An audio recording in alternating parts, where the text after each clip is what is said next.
Noah loses his mind and goes on a rant, hitting the table with his cane. When Dawn scolds him, he walks away. On TV, the news show protests outside DOCS quarters asking the government for transparency, since they deny it's a military organization yet they behave like one. The ad break shows pictures of people who enlisted as heroes. Noah tries telling Charles that the government is faking the numbers. He thinks they've already met the 20% pledge, but they continue to enlist people to eliminate certain parts of the population. Poor people are doing it for the money and illegal immigrants are doing it to get citizenship for their kids. Jared thinks all this is a conspiracy theory, but Charles reminds him he can't trust his word because Jared defends the same administration that denied that climate change was real. Charles also reminds him that the government blames everything on Asian countries and it's caused a hateful rhetoric that ended with Dawn's restaurant being burned down by bigots.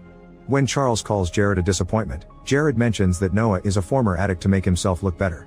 Ashley defends her brother by mentioning he's clean now and that he's got a girlfriend whom he met during the meetings. Charles is a bit wary to hear he's dating another addict, but he becomes supportive when Noah explains Grace is clean too and shows him a picture. Meanwhile, Mia is on social media and finds posts doing awful edits of her mother. Then Charles goes to the kitchen to help Dawn but comes back with a note. It turns out she left because she doesn't want to enlist anymore. To make matters worse, the DOCS agents are already here because Charles planned for the dinner to be his goodbye.